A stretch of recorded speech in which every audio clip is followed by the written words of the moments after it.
देश के लिए जीना और देश के प्रति अपने कर्तव्यों को निभाना, वो भी देशभक्ति होती है। इसलिए वैश्विक संकट के इस समय में हमें कर्तव्यों को सर्वोपरि रखते हुए कुछ संकल्प लेने होंगे और उन संकल्पों को पूरे समर्पण भाव से पूरा करना होगा। जैसे एक बड़ा संकल्प है पेट्रोल डीजल का संयम से इस्तेमाल करना। साथियों, हमें पेट्रोल डीजल का उपयोग कम करना होगा।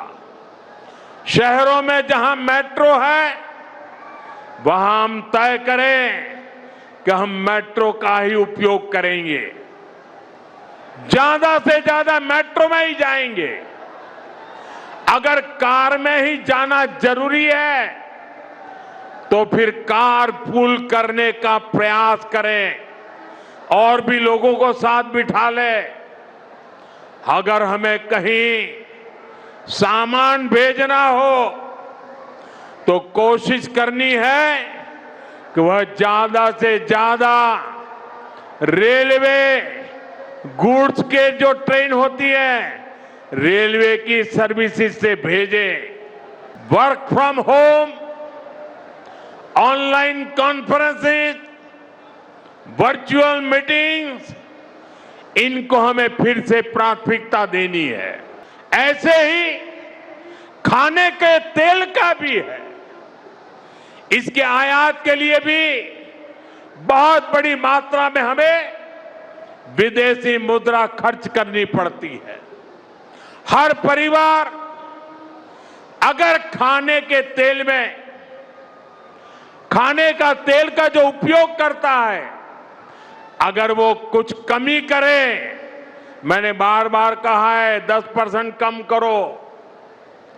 अगर हम तेल खाना कम करें ना तो भी वो देशभक्ति का बहुत बड़ा काम है।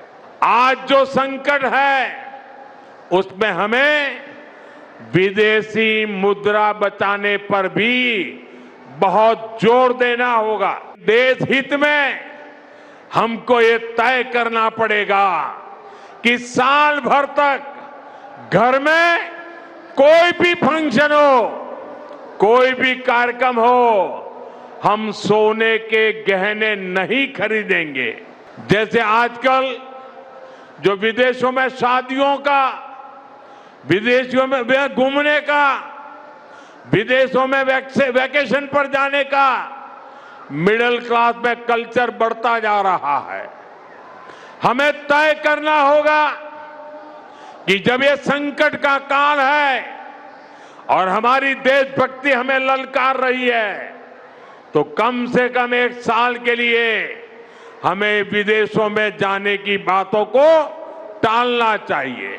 बहुत जरूरी है कि हम केमिकल फर्टिलाइजर की खपत 25%, 30%, 40%, 50% उसको घटाए, आधी कर दें और हम उसके साथ साथ नेचुरल फार्मिंग की तरफ बढ़े। मैं कोविड काल में भी आग्रह करता था कि हम स्थानीय चीजें खरीदें, वोकल फॉर लोकल के मंत्र को लेकर चले। हम मेड इन इंडिया चीजें खरीदकर भी विदेशी मुद्रा बचा सकते हैं। आपके राज्य की खबरें, आपके शहर की खबरें सबसे पहले जानने के लिए देखते रहें अमर उजाला। चैनल को सब्सक्राइब जरूर कर लें और पाएं हर अपडेट।